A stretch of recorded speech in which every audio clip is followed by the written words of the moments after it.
Let's see how short I can make this video. No kidding, I'm gonna try to make this sub 90 minutes. We'll see. No promises.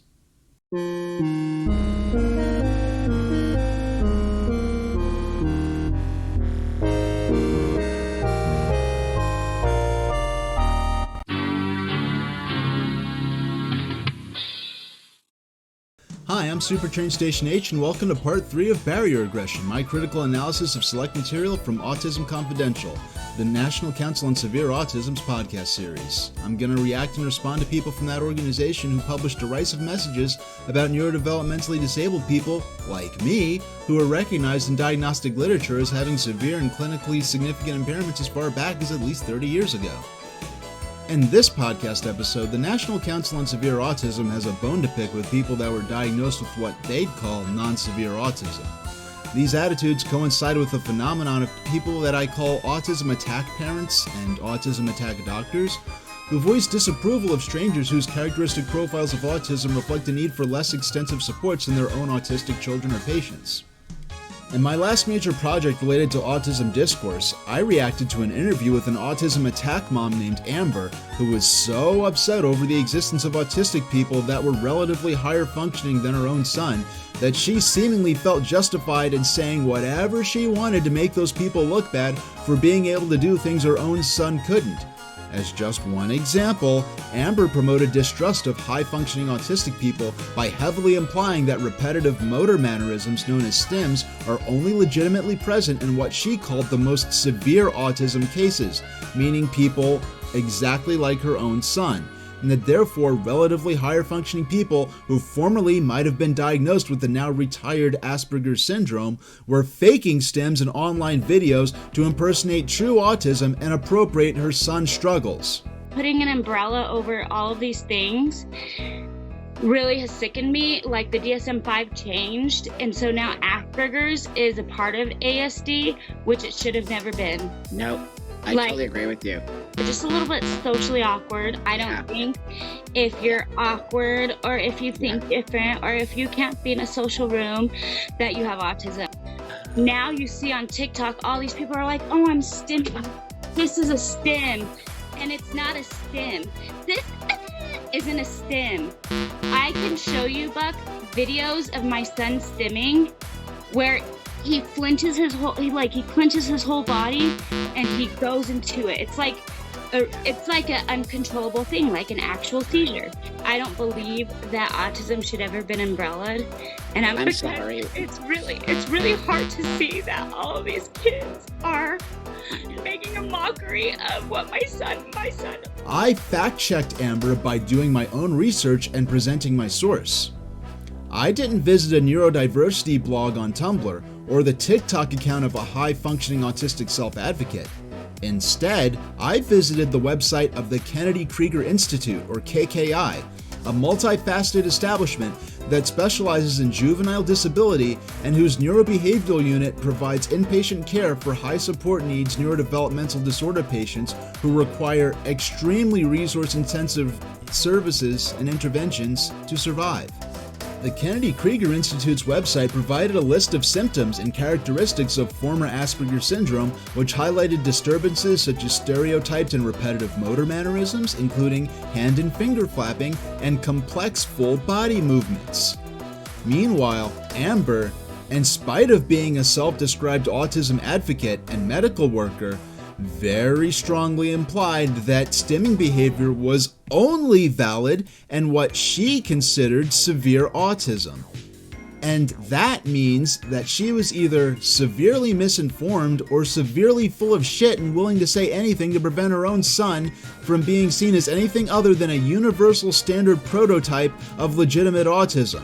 While in a fairer world, Amber wouldn't have been using him as a plinth for her agenda in the first place. I remind you, my source that debunked Amber's claim about stereotyped motor mannerisms being potentially invalid in former Asperger's syndrome patients was the website of the Kennedy Krieger Institute, an accredited medical and psychiatric agency whose neurobehavioral unit specializes in extreme cases and takes a clinical approach to autism treatment, They have no motivation to use their website to validate ideologically driven or revisionist constructions of autism that lack scientific basis.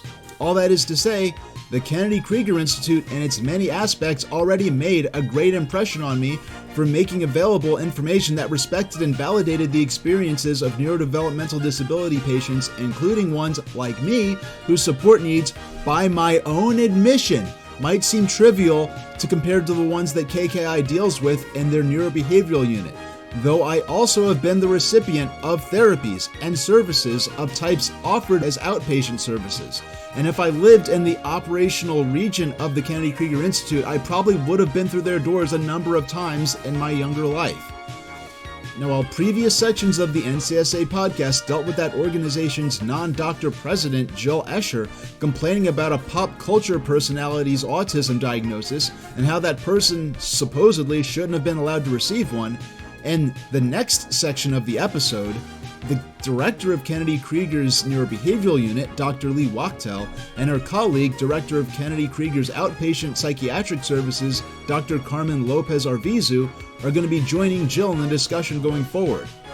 With educational and professional backgrounds like theirs and first-hand experiences actually working with neurodevelopmentally disabled people impacted by the paradigms established in literature such as the DSM, I'm really thrilled to drop all the celebrity gossip and move on to some proper high-quality disability discourse.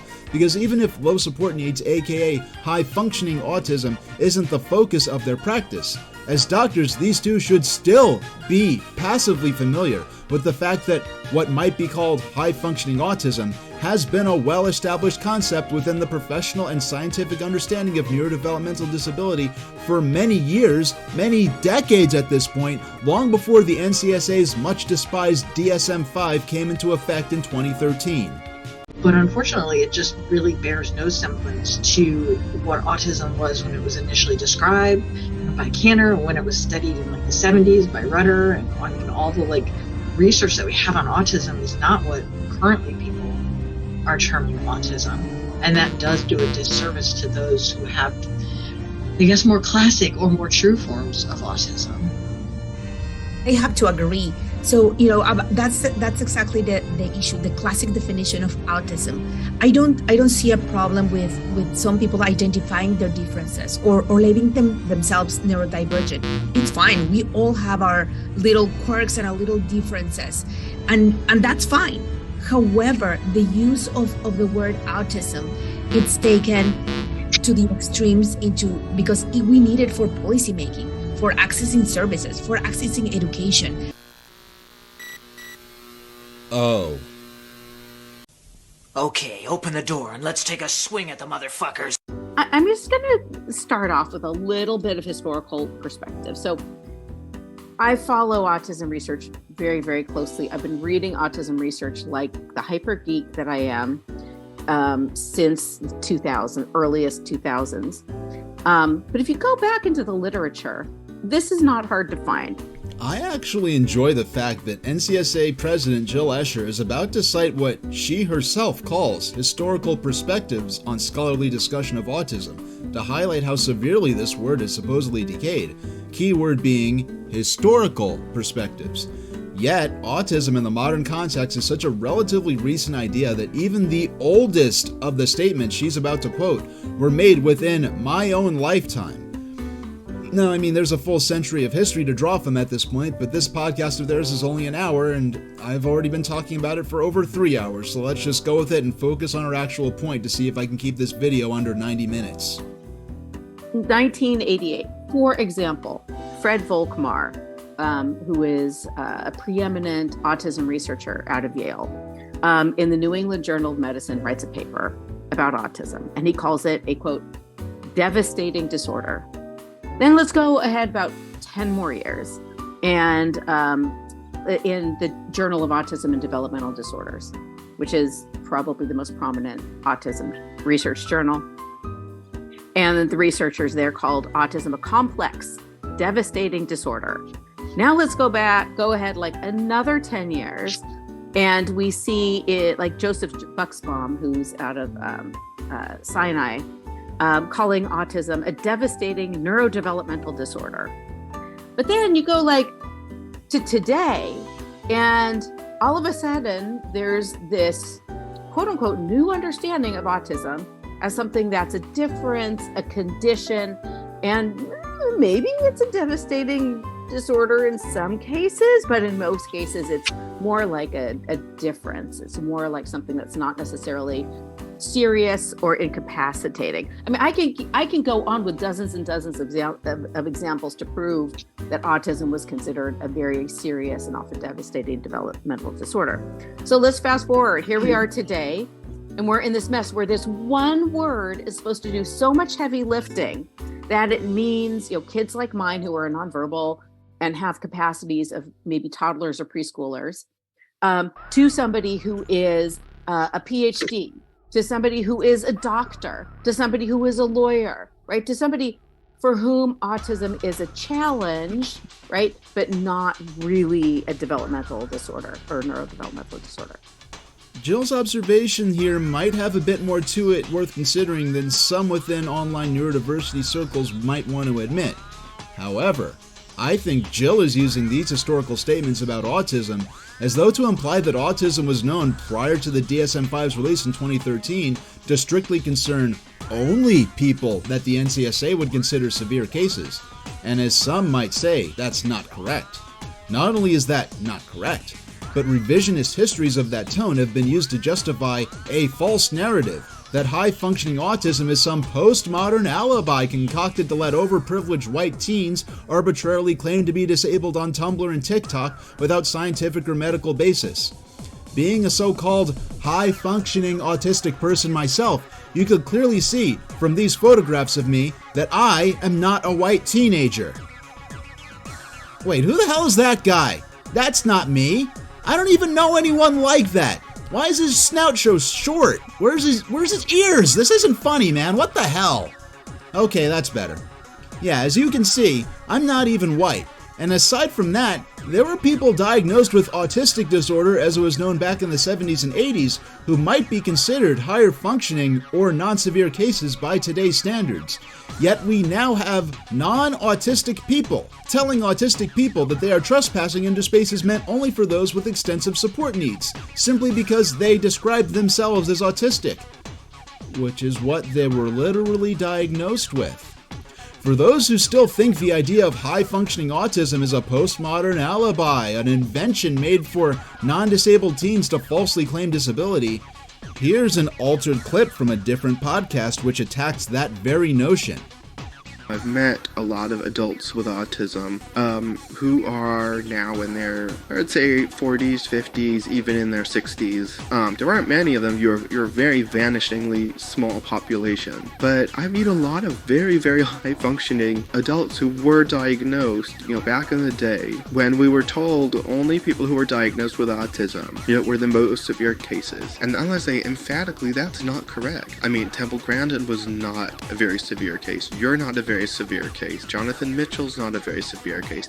I could think of 4 or 5 people I've met here in the Bay Area who are not very severe cases, who were diagnosed in the 70s. So I think it's a little, it concerns me that we're sort of saying, well, high functioning autism was missed. Like, oh no, not really. I'm not sure if we actually have proof of that, but that's neither here nor there. I'm just making a side observation. Now, how did you get involved in autism advocacy? Because here you were. Being someone who cares tremendously about actual reality, it's important to be aware that I edited that clip. I altered it for brevity and for topical focus. But I promise, a couple videos down the line, about the time when I wrap up my series, I'm going to detail the source for the other podcast clip. I'm going to talk about the unaltered version of it and its source, because that really warrants a whole discussion of its own that would distract from my current line of discussion. But anyone who thinks that the host and their guests from the other podcast are disrespecting historical definitions of autism, I'm not opposed to opinions other than my own, so please tell me about how full of shit they are, and more importantly, how full of shit I am, in the comments below. But if you go back into the literature, this is not hard to find. In the New England Journal of Medicine writes a paper about autism, and he calls it a, quote, devastating disorder. And the researchers there called autism a complex, devastating disorder. Like Joseph Buxbaum, who's out of Sinai, calling autism a devastating neurodevelopmental disorder. Now, it's worth noting that the statements Jill is reacting to about autism were made at a time when there is a narrower definition of which patients had the word autism in their diagnostic title. To be fair to Jill, that's at least part of her point. But even back then, with the scope of people that received the autism disorder diagnosis, that included a range of people with notable variety in terms of support needs, strengths, weaknesses, and potential for general functionality and independence, even if that spread may have leaned further in the direction of people with higher support needs at that time, and even if the people that were able to function with high degrees of independence still needed extensive supports in place to do so. Like Joseph Buxbaum, who's out of Sinai, calling autism a devastating neurodevelopmental disorder. But then you go like to today, and all of a sudden there's this quote unquote new understanding of autism as something that's a difference, a condition, and maybe it's a devastating disorder in some cases, but in most cases it's more like a difference. It's more like something that's not necessarily serious or incapacitating. I mean, I can go on with dozens and dozens of examples to prove that autism was considered a very serious and often devastating developmental disorder. So let's fast forward. Here we are today, and we're in this mess where this one word is supposed to do so much heavy lifting that it means, kids like mine who are nonverbal and have capacities of maybe toddlers or preschoolers, to somebody who is a PhD, to somebody who is a doctor, to somebody who is a lawyer, right? To somebody for whom autism is a challenge, right? But not really a developmental disorder or neurodevelopmental disorder. While I do think that demanding universal mandatory positive language without consideration for context and practical realities is not a sensible approach to diagnostic descriptions used by healthcare professionals, and I'll comment further on that later, I still think it's a step in the right direction not to monolithically describe those with autistic disorder as it was then known as being devastated as a universal matter of fact warranting no further explanation or specification. That wasn't true even back in the 70s and 80s, and it's especially sort of interesting because I thought the lack of specification of different individual characteristic profiles and their resulting support requirements was Jill's main grievance here. But she's using old sources describing autistic people as being uniformly devastated as a positive example, which I think is kind of weird, though I do concede that there's a lot of nuance needed to express these ideas clearly, and Jill, unlike me, is locked into an hour-long podcast format that does not have that much time to spend on technical details. But anyway, I really do need to rewind a bit before we can move ahead much further, because I need to make the statement, okay? Coincidental to disagreements I have with the point Jill's trying to make, Jill is making me very suspicious of her motivations and the way that she's framing her arguments. You could rewind on my video you're watching right now and listen to Jill again, or better yet, you could go to the NCSA's original video on YouTube, if it's still up by now, and see that I'm not doctoring this to fit my own narrative. So I really have to wonder, why does Jill start by providing specific, verbatim quotes from scholarly sources that reflect her favored perspective, going as far as to name specific publications, the year of their issuance, specific researchers, and listing those researchers' credentials? But then, Jill only gives her interpretive paraphrasing of perspectives she is at odds with, instead of citing specific primary sources, and leaving those statements and their authors to stand or fall on their own merit. It makes me feel like she might not be confident that her logic would hold up if she gave specific examples for and against her own point of view, which reminds me, once again, of Amber from Buck Angel's podcast. Amber quoted directly from professional-grade reference books to discuss certain medications she didn't approve of being used in a certain context. But later on, she gave an off-the-cuff, misleading, and trivialized definition of former Asperger's syndrome, to argue that its traits didn't constitute impairments worthy of clinical consideration, instead of reading directly from the old DSM-IV, which happened to explicitly spell out the significant debilitating impairments characterized by that syndrome before Asperger's disorder was essentially replaced in the DSM-V by Autism Spectrum Disorder Level 1 in 2013. So Jill's failure to provide specific quotes from the sources she disagreed with, but getting very specific about ideas she agreed with in terms of their sources and the people who made them, it makes it a lot easier for her to be potentially dishonest in her representation of views opposing her own if she chose to be dishonest. And it could really obscures these journals and how these papers express the views she disagrees with, if those specific journals and papers even exist in the way that she's implying. I mean, even if all she wants to do is cite some random blog posts on Tumblr, at least that's an original source of what people are talking about, as long as she's clear of the nature of her source. So if these actual papers and publications exist about a distortion of coverage of autism, and someone in them said obviously dumb shit about disability that had no basis in fact, I invite you, Jill, I beg you, show me some receipts for all this egregious information about autism you say is such a problem, and I promise that I'll consider at least looking in. I think we're going to talk about like just an example of how extreme and weird this whole kind of, vocabulary fail has been. They ran this article. Doctors with autism speak out against stigma. All right, so never mind the fact that neither of my children even understand what a doctor is.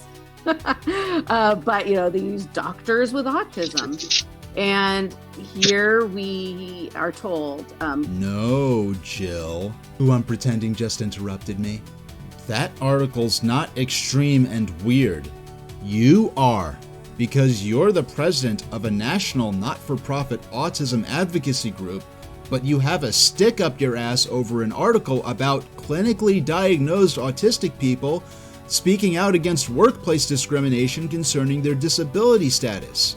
I mean, we aren't even talking about that until part 4 or 5 of my series when I wrap this whole project up. It's way too early to be talking about that now, because there's so much shit I need to hold you accountable for in this very moment alone, which means we need to rewind yet again.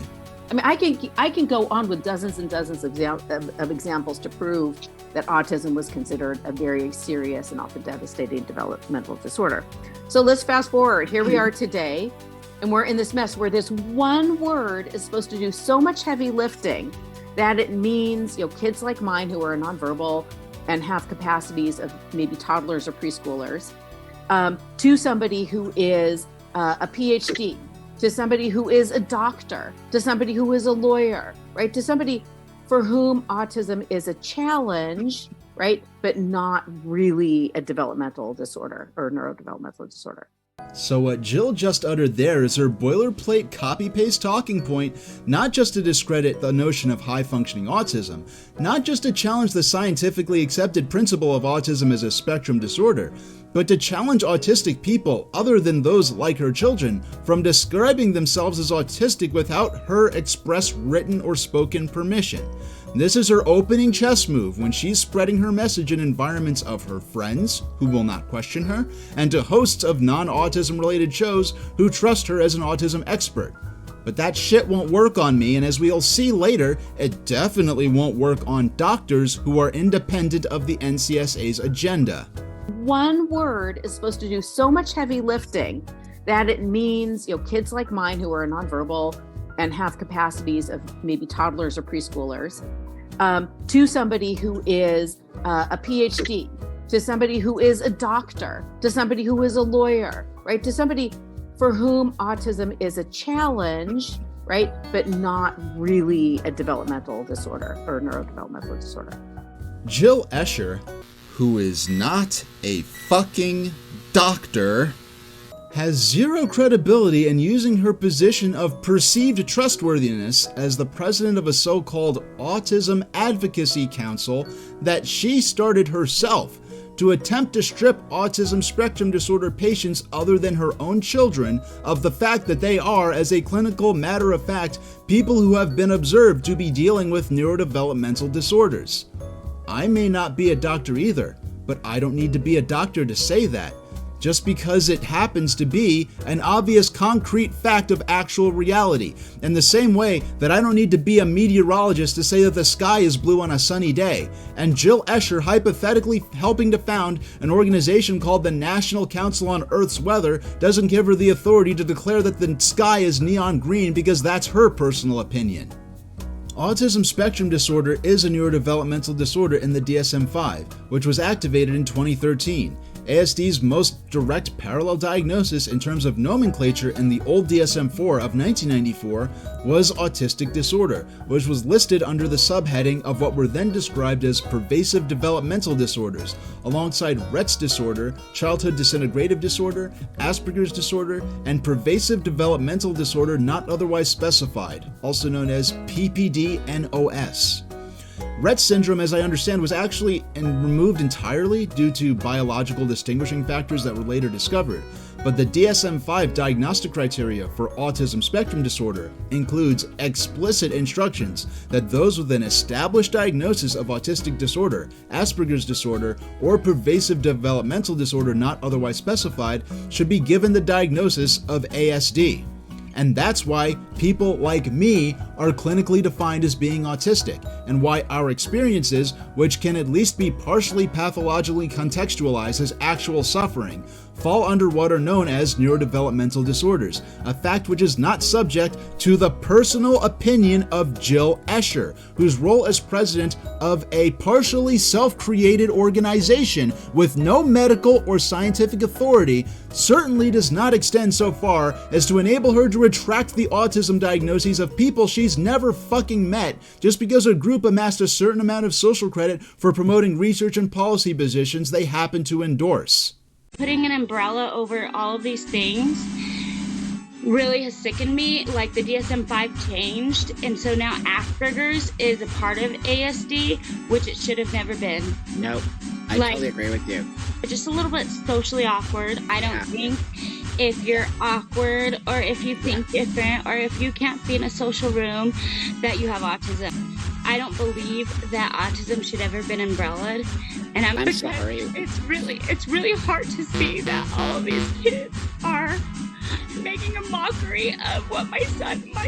While critics of this change to the DSM-V love to say that Asperger's patients can't possibly belong in autism spectrum disorder because autism is a disability and a disorder, and people diagnosed with Asperger's were never disabled in the first place, that interpretation of Asperger's is only possible if the people making that claim literally don't give a shit about what the actual DSM-IV Asperger's definition said and instead present Asperger's as a non-medical term to describe ambiguously quirky nerds like Sheldon from Big Bang Theory, with that character being an example Jill herself has cited as an example of non-disabled quirky nerds dominating the perception of autism in the popular consciousness at the expense of autistic people like her kids. So I'm here today to talk about 5 things you really should know about autism, but maybe not the things that you tend to hear all the time in the media. This is the reality check version. Number 1, autism is not a superpower. Now, if you watch hit TV shows, or if you're on Tumblr or TikTok or these things I'm too old to be on, you've probably heard things like autism is a gift, autism is a strength, autism is a superpower. Autism is just diversity. And you know, for some people, that may very well be true. Jill, the autism is a superpower narrative is widely despised among autistic people that are active in the same corners of the internet that you are blaming this attitude on. And there's frequent discourse amongst autistic self-advocates about how Big Bang Theory and The Good Doctor and other examples are failed attempts at representing the experiences of autistic people. Failed attempts even within the context of depicting people that Jill would consider high functioning. We're gonna find again and again that Jill and Dr. Wachtel complain about messages that diminish or erase any sense of disability or challenge attached to autism, when in fact, these messages are frequently embraced by the parents of autistic children, and are attitudes that disabled people who embrace the neurodiversity paradigm passionately argue against with incredible consistency. I would like to joke that if Jill realized that she agreed with the majority of autistic people in the neurodiversity scene, that Big Bang Theory and The Good Doctor and similar examples that I'm sure Jill would not find optimal herself are not good examples of autism representation, she would on principle alone change her position and instead complain that the neurodiversity activists are defaming these shows. But as I will cover in future videos of mine, she does things far, far stranger, far, far sillier, and far, far more concerning than that. Anyway, I don't understand how people like Jill Escher can get so upset over the naming of disability diagnoses under DSM V that they start blaming disabled people for inaccurate, generalized, and trivialized media depictions of autism, when those same people, to an overwhelming degree, have mixed feelings at best on those media depictions. At worst, they outspokenly disapprove of them. And it's especially surreal watching Jill complain about Tumblr and TikTok spreading misinformation about autism when she herself, who is not a fucking doctor, uses her position as president of a partially self-created autism advocacy group to spread misinformation that autistic people that don't resemble her own autistic children therefore do not have a neurodevelopmental disorder. Where this one word is supposed to do so much heavy lifting that it means, kids like mine who are nonverbal and have capacities of maybe toddlers or preschoolers, to somebody who is a PhD, to somebody who is a doctor, to somebody who is a lawyer, right? To somebody for whom autism is a challenge, right? But not really a developmental disorder or neurodevelopmental disorder. But at least she said this on her podcast in the company of her suck-up friends and didn't make it part of a public stage presentation. And these aren't just any cases of autism. This isn't TikTok autism. You have to have a developmental disability to qualify for services in this system, and we see this exponential curve. Aww! God damn it, Jill!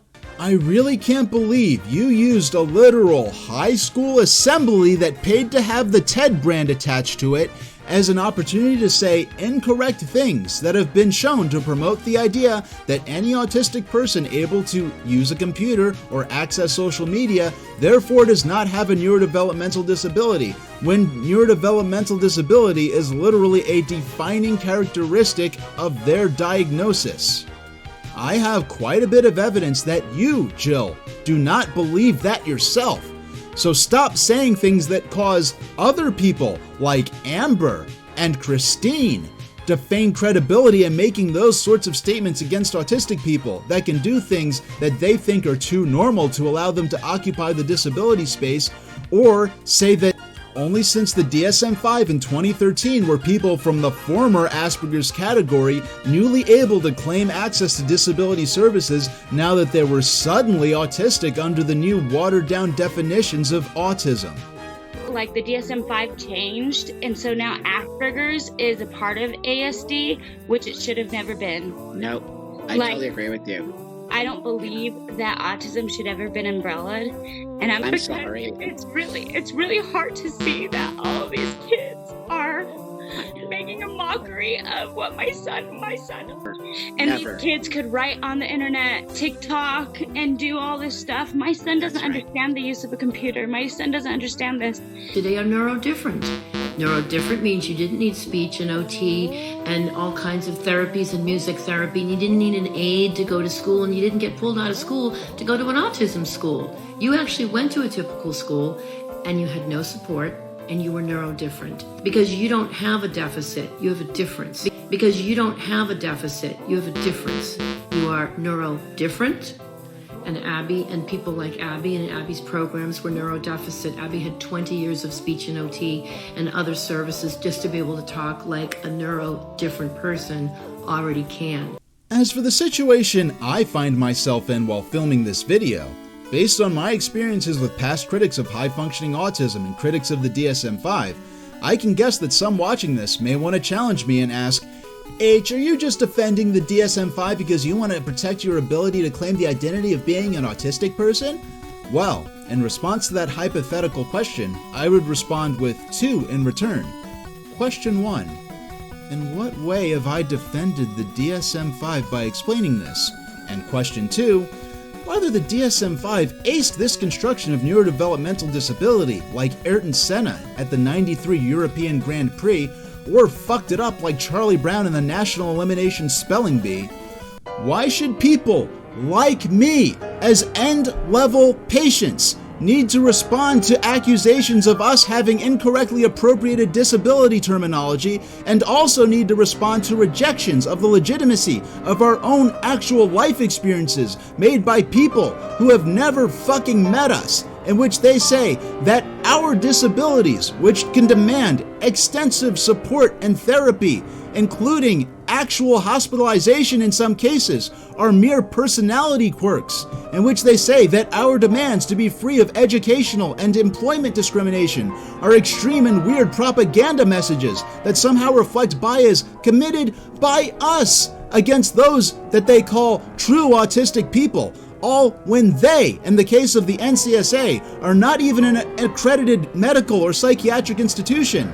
And the president leading this tone of discourse is not even a fucking doctor.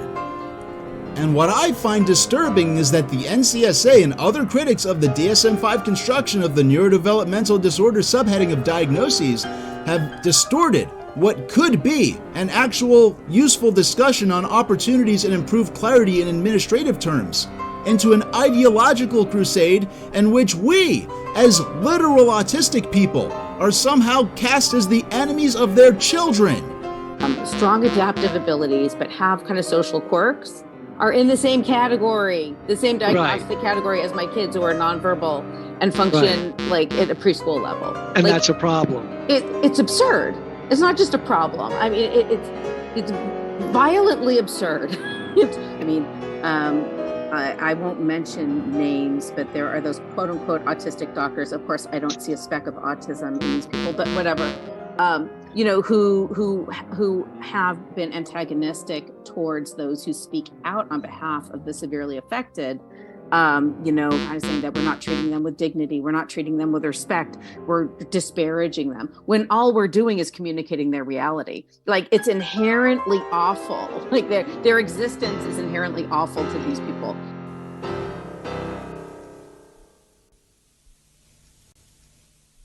Fuck you! That's the problem with, we got rid of Asperger's as a condition, and it was sort of subsumed into the Autism Spectrum Disorder umbrella in 2013, and that's where I think a lot of the issues we're currently having come from, because I think neurodiversity movement, that would have been fine if it was just Asperger's, like, yes, you have a difference, not a disability. Wow. Yes, you have a difference, not a disability. Wow, it's this shit again. Yes, you have a difference, not a disability. Yes, you have a difference, not a disability. Yes, you have a difference, not a disability. It's the same shit like with Amber. Just a little bit socially awkward. I don't think if you're awkward or if you think different or if you can't be in a social room that you have autism. It's the same shit like with Christine. Neurodifferent means you didn't need speech and OT and all kinds of therapies and music therapy, and you didn't need an aide to go to school, and you didn't get pulled out of school to go to an autism school. You actually went to a typical school and you had no support, and you were neurodifferent. Because you don't have a deficit, you have a difference. Because you don't have a deficit, you have a difference. You are neurodifferent.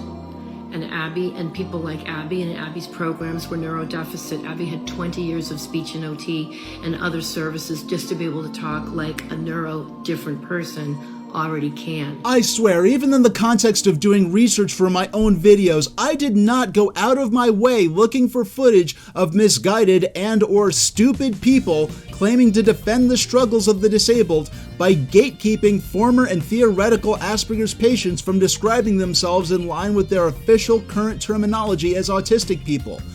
This bullshit is just that widespread.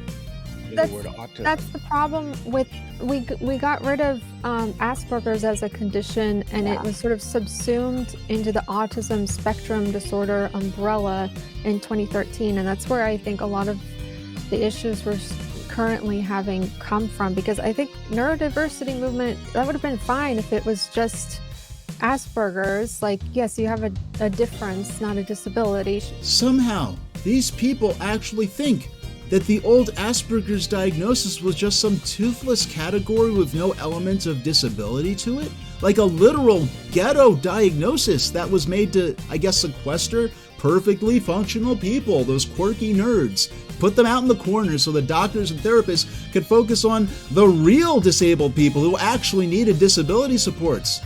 But that was never fucking true.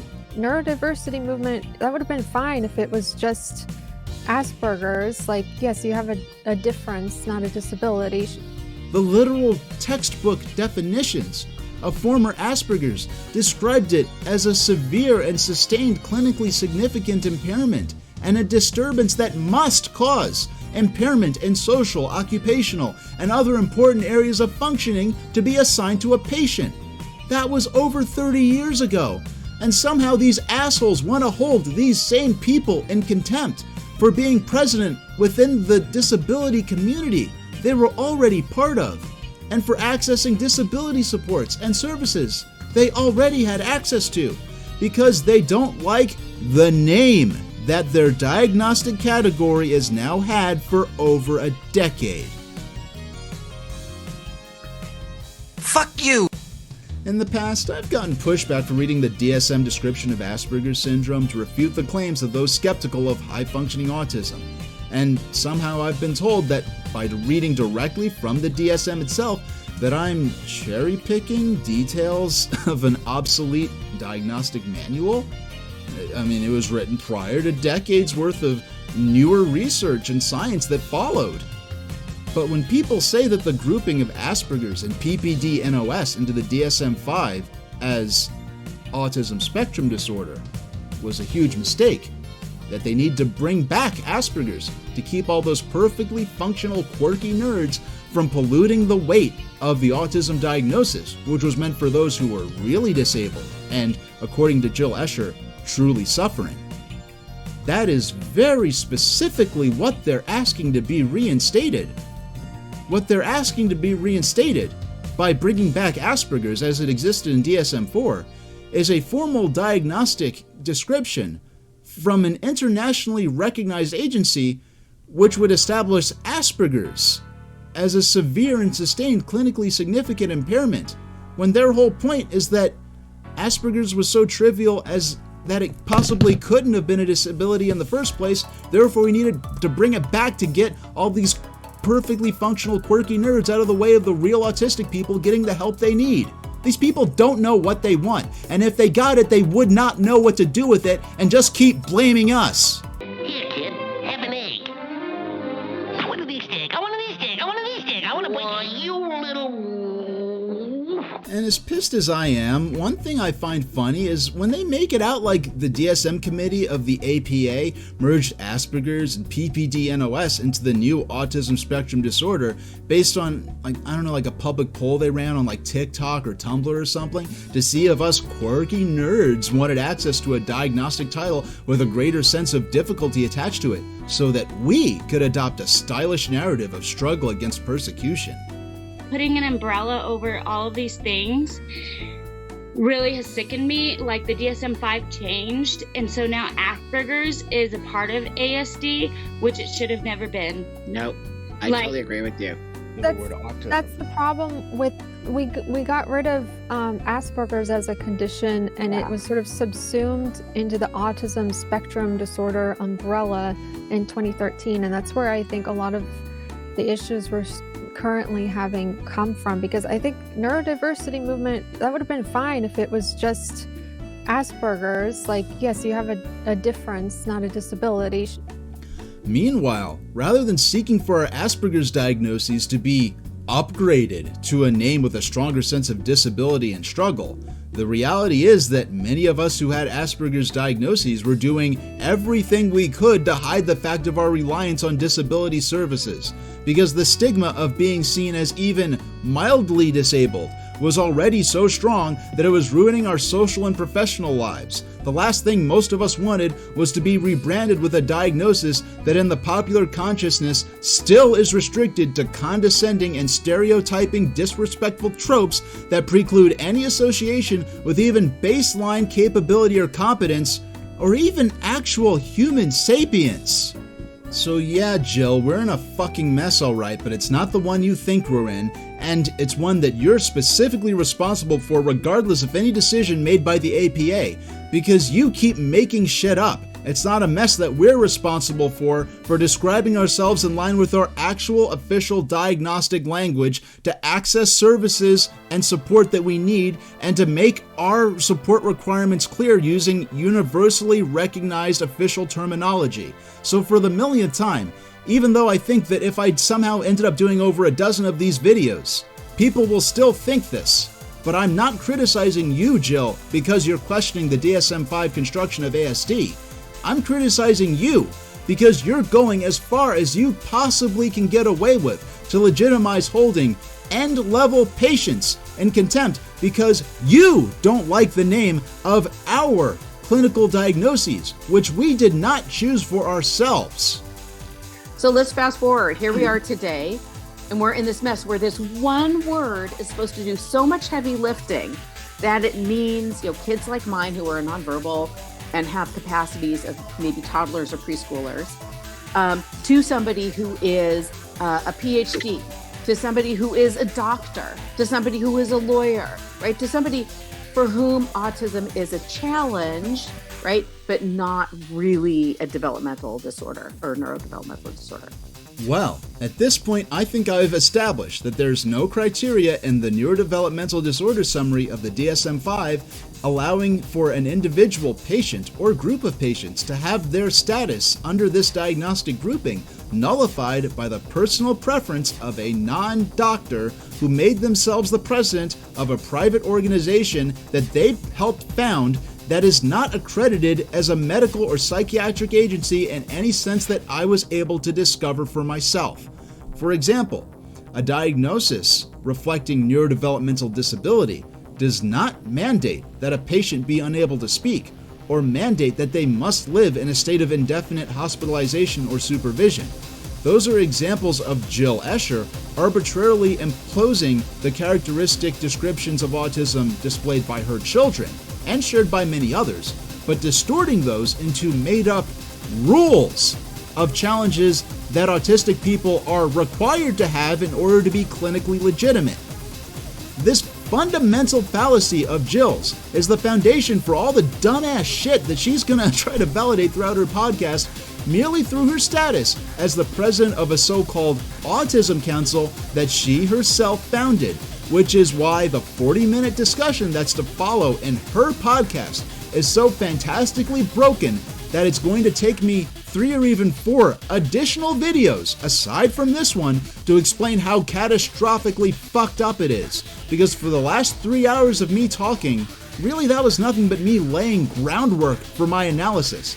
And barrier aggression as a series could easily end up being a full half-dozen videos in length. I said full and half-dozen, that's a bit ironic. This one word is supposed to do so much heavy lifting that it means, kids like mine who are nonverbal and have capacities of maybe toddlers or preschoolers, to somebody who is a PhD, to somebody who is a doctor, to somebody who is a lawyer, right? To somebody for whom autism is a challenge, right? But not really a developmental disorder or neurodevelopmental disorder. All right, guys, that's my groundwork for where we are headed. Dr. Wachtel, what has your experience been? You've been in the autism field for a long time. How have you seen the word evolve? So I guess I have to agree with you in terms of the gradual evolution from a term that refers more to disability, disorder, problem, need of research, treatment, cures, and interventions, to something that has really taken on a very different character and almost swung in completely the opposite direction in some circles. So I think the caveat to that would be, in my line of work on the neurobehavioral unit over the 20 years that I've been in the field, autism still represents individuals who are very impaired. So to remind you, Dr. Wachtel specializes in providing inpatient services to people she'd consider severely autistic, which is a specification I personally wouldn't mind, except she uses the terms very impaired and later significantly impaired to describe her patients in comparison to patients other than her own who she might consider to have non-severe autism, aka high-functioning autism, when those words appear in descriptions of people who today are considered the least adversely impacted by autistic characteristics in terms of support requirements.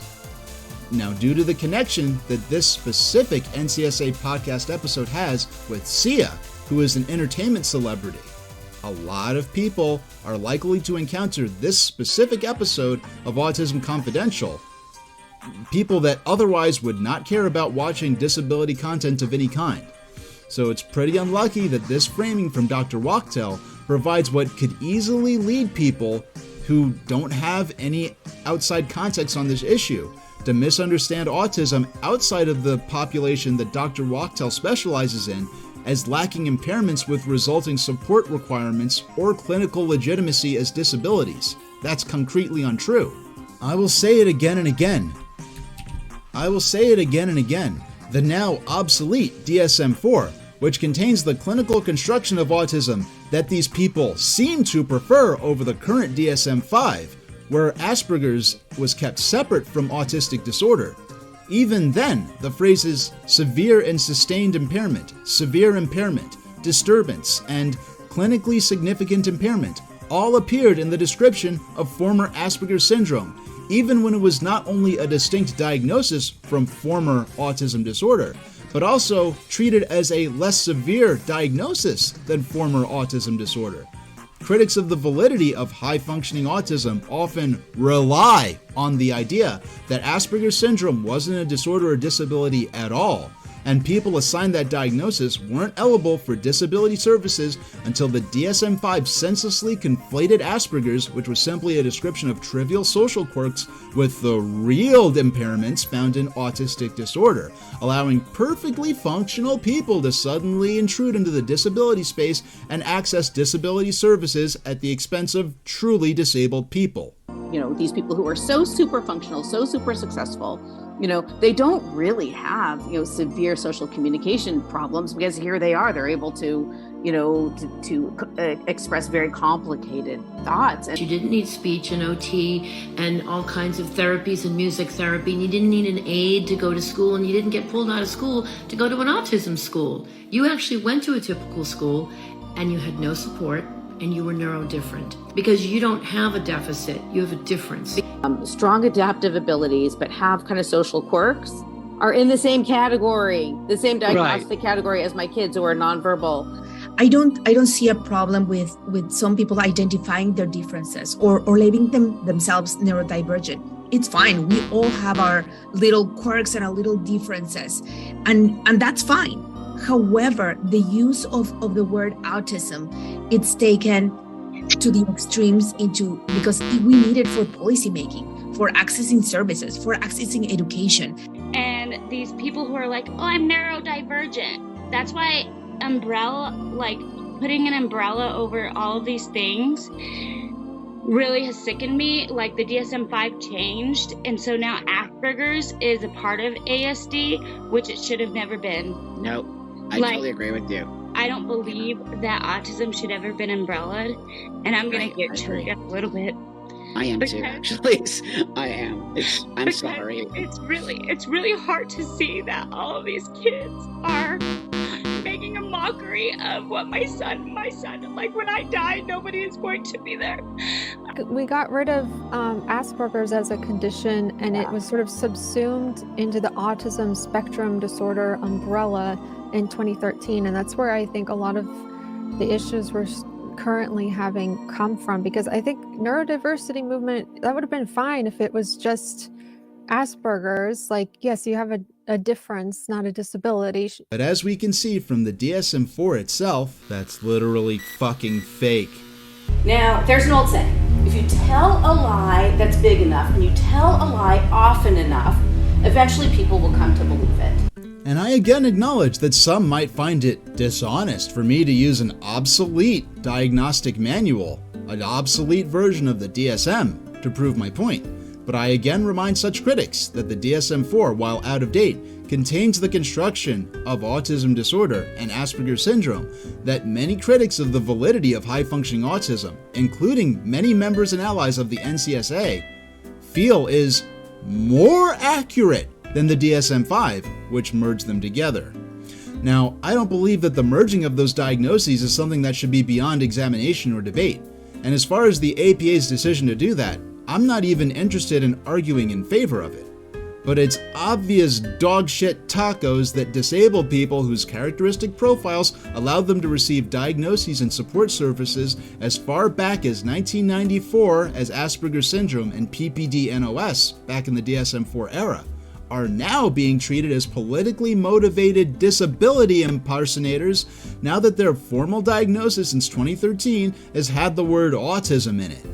In my personal opinion, Jill Escher and Dr. Wachtel aren't noxious and full of shit because they aren't neurodiversity proponents. They're noxious and full of shit because the framing of their concerns directly makes it out as though a person's deservingness to receive disability support such as therapy, medication, special education services, or to be clinically described as possessing significant impairments or neurodevelopmental disabilities hinges upon requirement for 24/7 care or indefinite hospitalization or observation, and that wasn't the case even 30 years ago.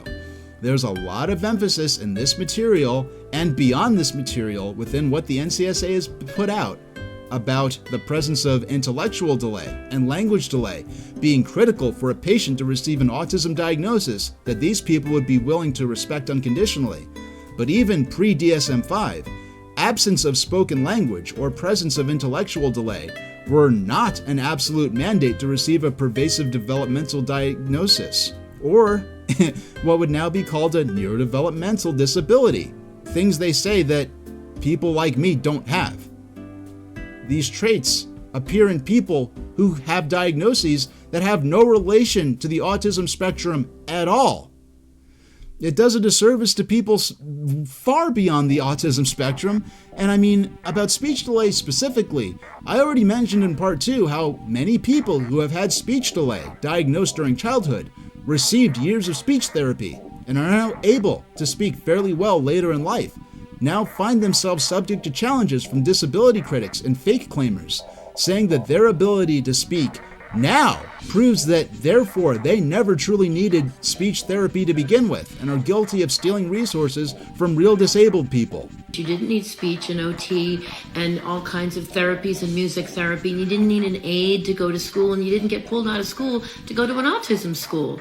It creates, as some authorities might put it, a perplexing state of affairs in which successful administration of therapy and treatment to a patient directly results in the patient being accused of having faked their needs for support instead of being celebrated as a validation of the methods used to assist them.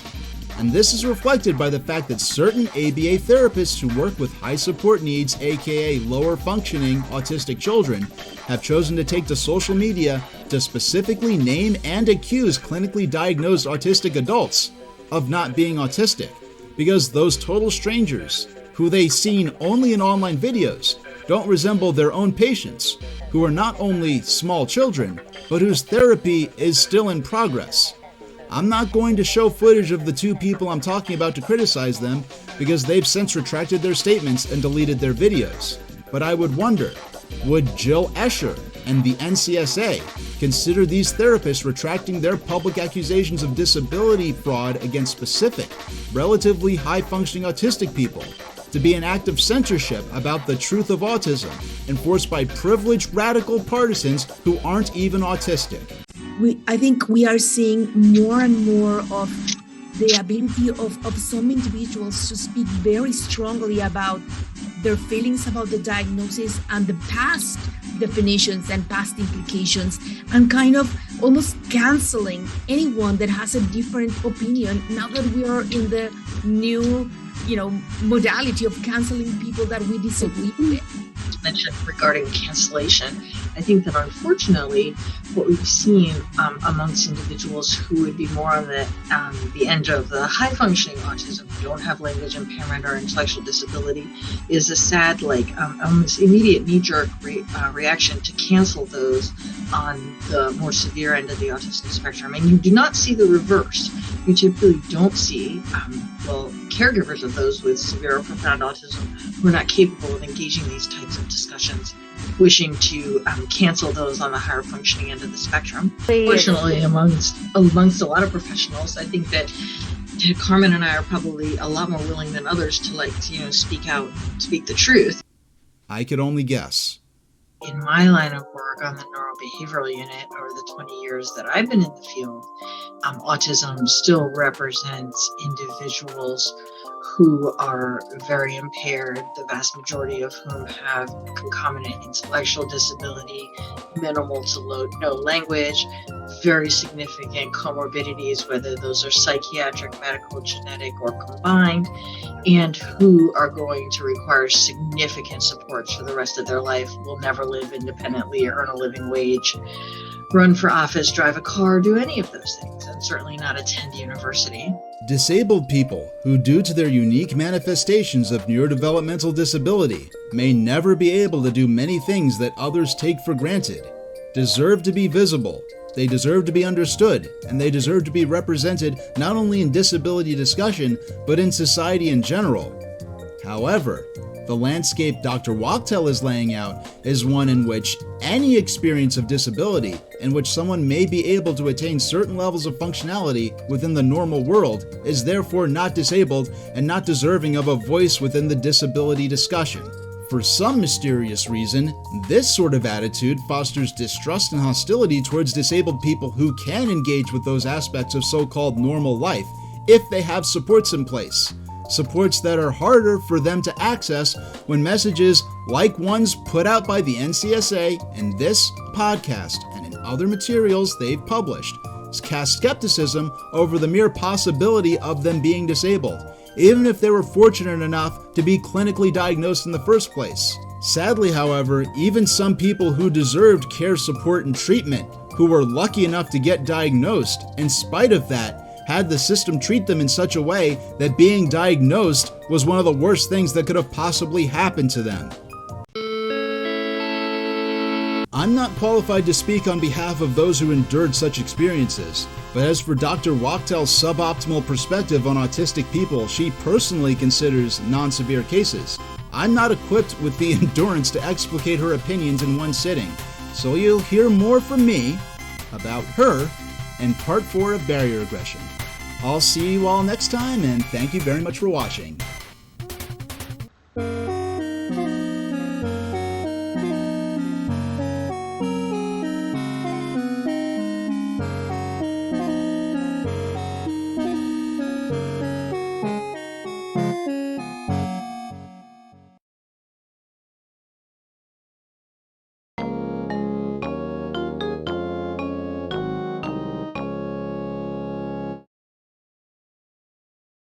Hey Jill, even though I personally don't like you, I just want you to know that I do find it sincerely unfortunate that you've had to deal with so much online bullshit from people who care more about being seen getting angry at you than doing anything that runs the risk of any sort of constructive purpose.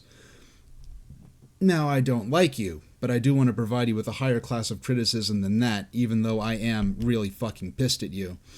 And the reason I'm pissed at you has nothing to do with anything I've ever seen on the internet actually discussed regarding you or the NCSA. And if you know what I'm talking about, well, I'd have to think that either you are too clueless to know what I'm talking about or you're panicking knowing what I'm eventually going to be discussing. but that's something I'm going to talk about later on in barrier aggression. For now, I really just want to, I guess, provide an explanation that I feel I owe you for this particular video of mine, in the spirit of providing you with a better class of criticism. Because I just want you to know, Jill, regarding your use of the phrase developmental disability in the TEDx talk, I'm fully aware that your use of that term in that moment was in the specific context of autism patients being served by the California Developmental Services System, which, as I understand it, isn't structured to distribute services to relatively higher functioning autistic people. I mean, it's pretty clear in that clip that you were discussing developmental services charts and statistics about autistic people who will need the most resource-intensive interventions and solutions. Now, for that reason, I wasn't even going to mention that in barrier aggression, and I really did a lot of thinking before I did decide to include it. Now, the first reason I changed my mind was because not only did you explain that, or maybe fail to explain that, in the most dismissive and disrespectful way you possibly could have gotten away with in that setting. But more importantly than that, I watched more of your video appearances, and I realized that outside of that TEDx talk, you consistently state, as though it were a clinical matter of fact, that high-functioning autistic people, by definition, don't have neurodevelopmental disabilities, when their present diagnosis is literally listed under that category in the DSM V. And even the old Asperger's disorder is listed under the analogous category to neurodevelopmental disability in the DSM IV. So really, when I considered that, this video just suddenly doubled in size, and I had to explain why that was bullshit. Now, I feel that in this video of mine, I have shown that you have consistently spread messages that will, in the minds of the uninformed public, serve to divorce relatively high-functioning autistic people from any association with clinically significant disability or impairment, leading to those autistic people facing stigma and misunderstanding in the outside world as wrongfully adopting disability terms and wrongfully accessing disability services.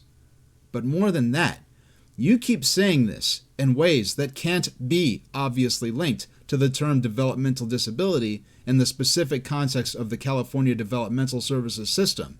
And in that TEDx talk, the fact that you had that context going for you led me to nearly not mention it, till I considered all the other times you'd thrown that statement around. So I just wanted you to know, Jill, that I'm aware of that detail in regards to the TEDx talk, and I will be going into more detail later on about why I personally am pissed enough at you to make these videos.